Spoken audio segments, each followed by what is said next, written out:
Well, it's me again. It's the day before Valentine's Day, and I've decided to return to the rose garden, municipal rose garden, the one that's well kept, to see how the roses are today, and to look at the crowds that are showing up. I'm just going to show you the crowd coming up on me behind. Like a whole bunch of Asian ladies, and I just want to try to do a monthly or every 2-week kind of photo shoot, so I can capture how the roses are coming up and blooming. I actually see blooms today in comparison to the last one I did, so I'm gonna switch it around and do a little talk in front of a few of these roses. Okay? That's it for now. Okay, I think this is a good point to start. I'll be taking pictures from this point. It's actually in front of the old fountain here. And they have this fountain running all the time. It's probably one of the only fountains you see running all the time. They have major droughts here, and usually fountains are discouraged. They use a lot of water. Yeah, it evaporates. Yeah. So this is right next to a trash can, and there's a little like X spot. Let me switch around the camera. Right at the crease, right here. So this is a good place to stand, and then you can take a good all-around scene of the rose garden. Taking a look now, you can see a lot of growth. Came by about 2 weeks ago, and they were all trimmed back real good. Now, last time I talked about rose hips, this right here, this is the iceberg. It says Bunda, 1958. Iceberg for these. So these are well labeled, well maintained. They have sprinkler heads right here. They water this. I don't know whether they drip. I think maybe drip systems. As I see down there, there's another head down there. But if you look, you can see some of these still have the rose hips. Usually they're all trimmed back, and I see they left a few rose hips on this one. I'm not really understanding why, but it takes a lot of energy when the roses bloom to put into those rose hips. They have a lot of vitamin C, and you can actually, they're edible. They're not toxic. See, some of them fell down to the ground, into the soil. Yeah. So I can see there's quite a few of these where the rose hips were left on, but normally they're trimmed off. So this is the way it should be. When I went over the Heritage Garden, no, it's not being kept up at all. I could probably go in there and pick out a lot and do it myself as an amateur, but I'm pretty sure they discourage that.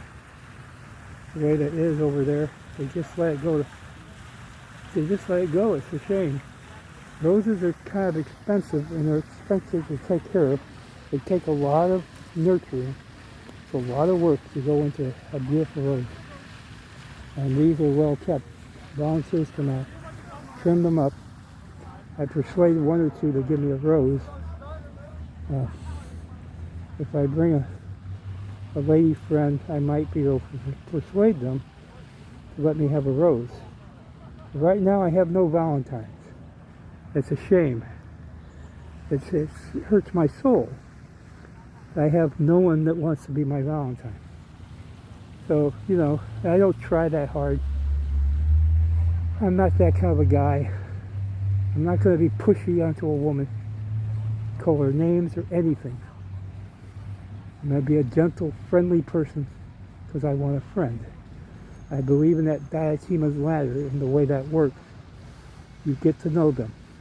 You be their best friend. So if I want to be your friend, that's a good sign. Just know that I like you a lot. I don't want to hurt you in any way. So that's me. I've always been that way toward my friends. I don't want to hurt them. So that's what friendship is all about. You know, but it doesn't look like they care too much about me. I live in a shelter now. I'm going to keep trying to find that best friend that will want me and want to be that companion that I can take out to dinner, to take to the rose garden, to go places, to say, this is God. Can you feel God? Look at these big trees, huge trees. Now I bet you they don't even think about God. They just sit there and breathe in and breathe out. Do they think? I don't think they're really cognizant in the same way you or I am. I think they know when they don't have enough oxygen, no, they carbon dioxide. They don't mind forest fires so much. I don't think they even think about it so much. A lot of places that have pine trees, you need some heat to break open the pine and start that seedling. Drop the seeds out of the pine cone. Need some heat. That's a protection for the seeds, that pine cone. Now I can talk about this stuff and talk about nature, but for me, I need to fix myself first. I think about the way my body is. God is inside me. It says in the Bible that your body is a temple. You should treat it as a temple. But most people don't look at their bodies as being a temple. And some do, but they look at it in the wrong way. Let's shape our bodies. And they think about that will to life that Schopenhauer talked about. Schopenhauer was a pessimist. Things didn't work out so well for him. So he wrote about it. Things really haven't been working out too well for me, and I talk about it. I just talk. I'm a curmudgeon now. I cry to myself. I'm old. I understand what's happened to my muscles. Sarcopenia. I'm on track with this. I can switch this around, but who knows how much time I have left. They talk about telomeres and the breakage that happens when your cells divide. Now, COVID came along, and it creates sarcopenia. It damages your cells to a point you have not enough mitochondria, not enough energy. And those people that are long hauling, they think they can get back into it. It's going to take a long, hard workout. I need to work out. No. What you need to do is concentrate on your cells and your microbiome and build back up that muscle. It takes a slow process. It doesn't happen overnight. You're not just going to get out there and work hard, because when you do that, the exercise itself will go into autophagy. Your cells will clean up themselves. If you don't have much left, you're better off not starving your cells to a point of autophagy.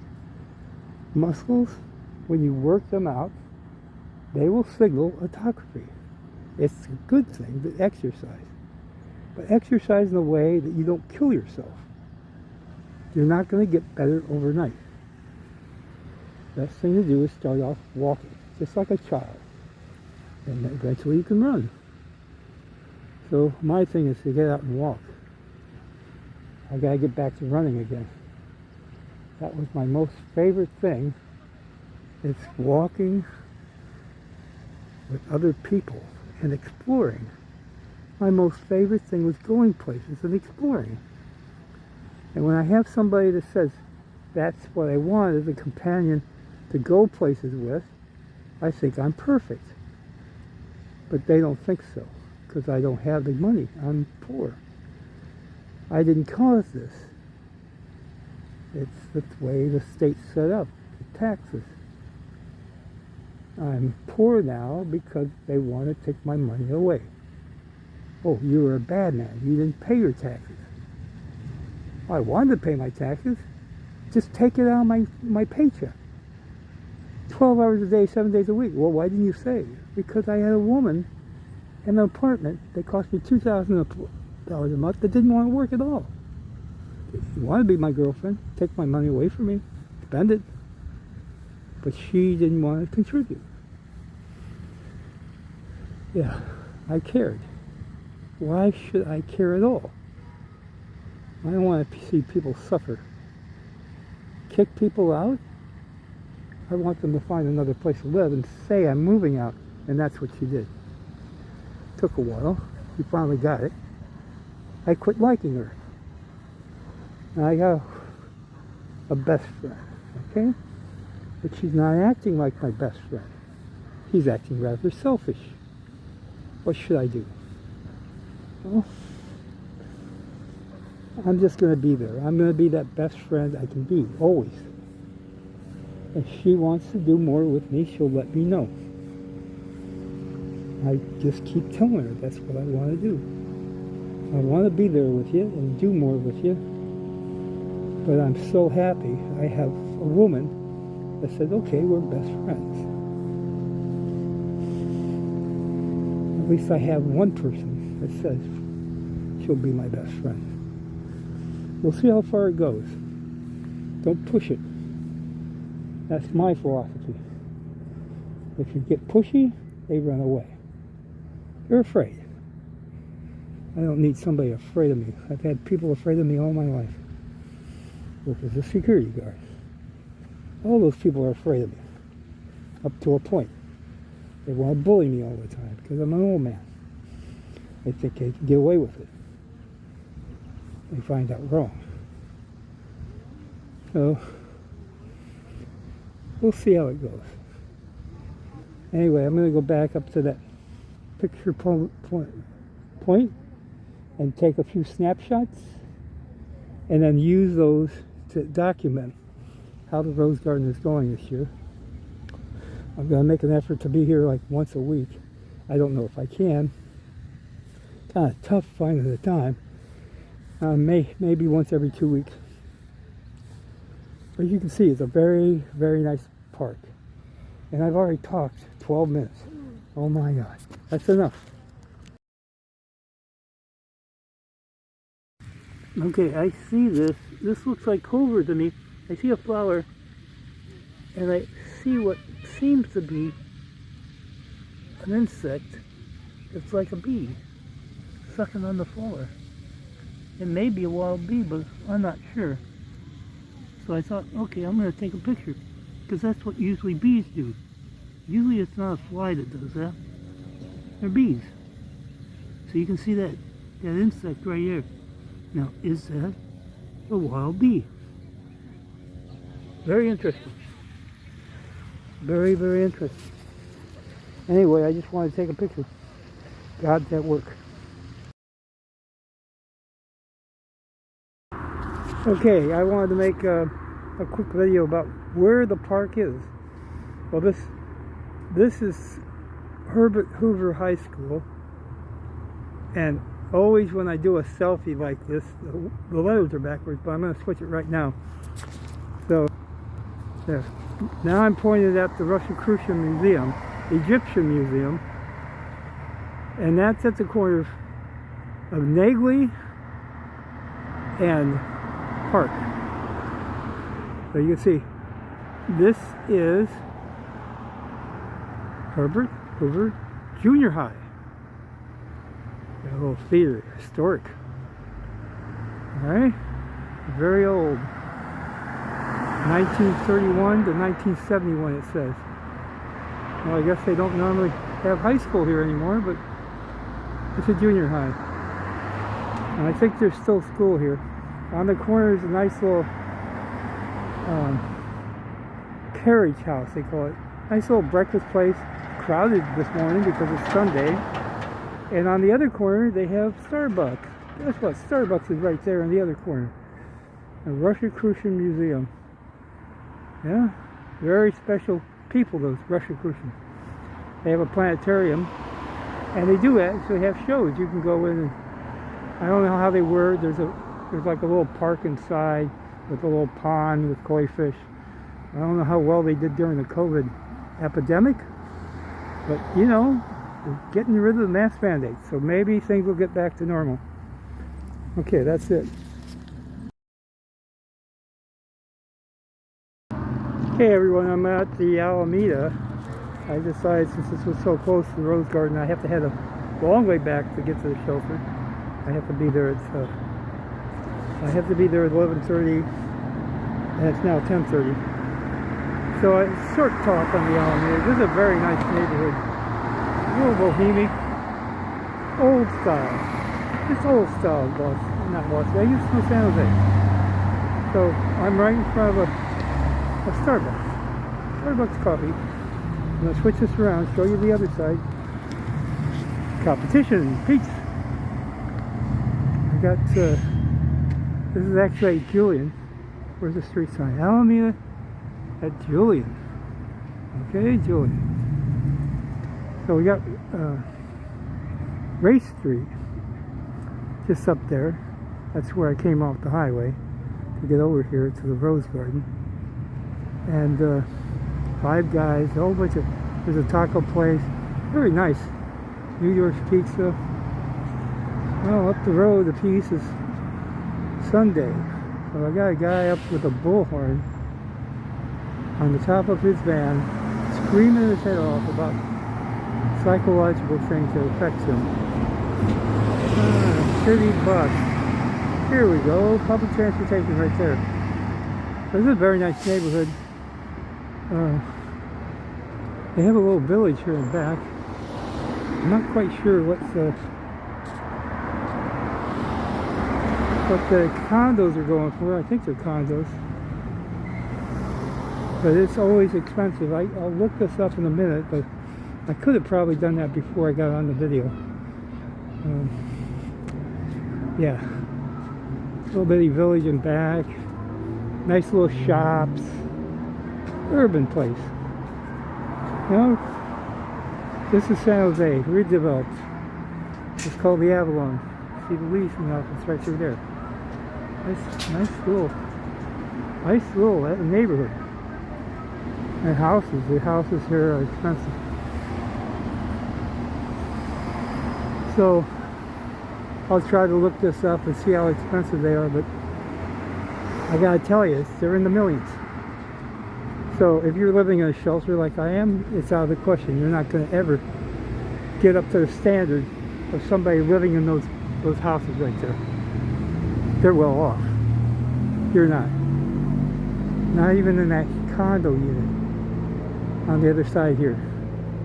Unless you're a high-tech worker and you're making at least $200,000 a year, you're not going to be able to afford it. At one time I was making a lot of money. I'm making $100,000 a year. But that was 2001. And I had that dream taken away from me. I had a house in Mountain View. So guess what?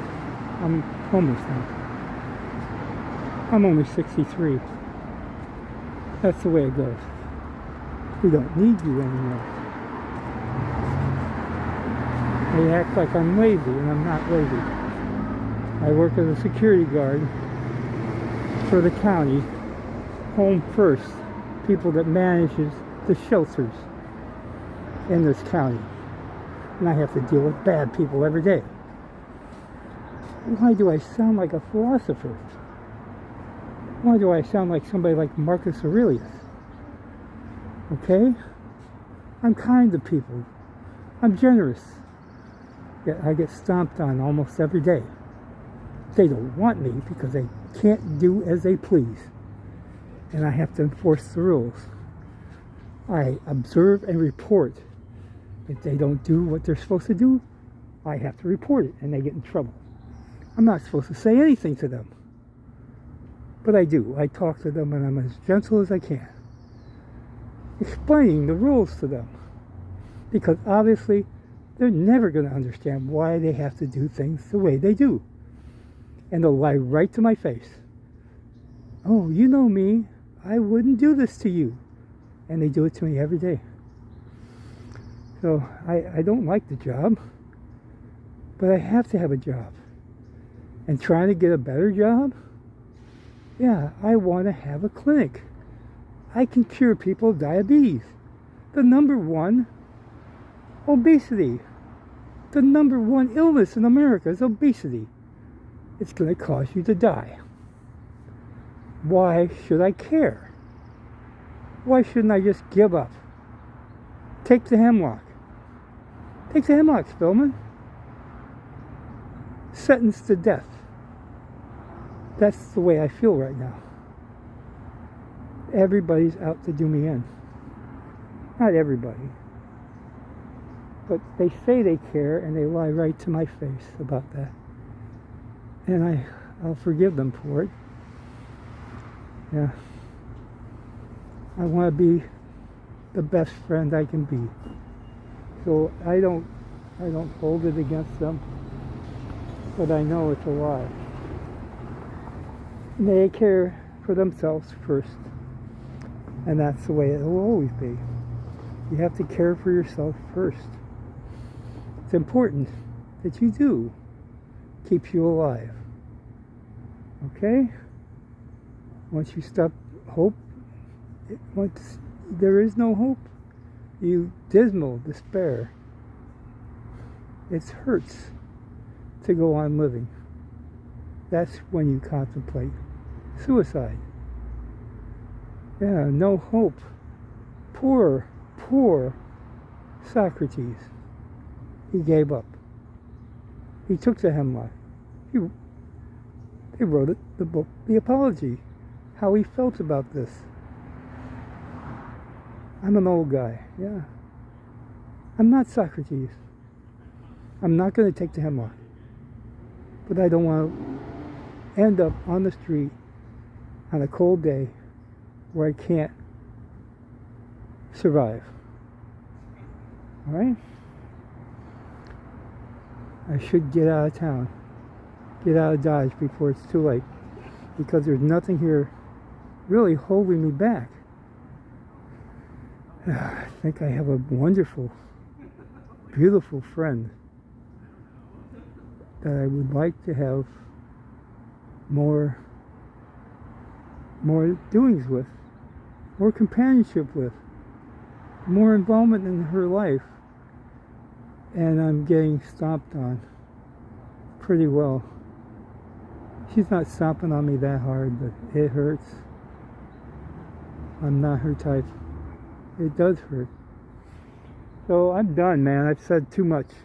Alright? I'm going to let it go. We're done at 7 minutes and 42 seconds. No, 44. Okay, just a brief footnote here.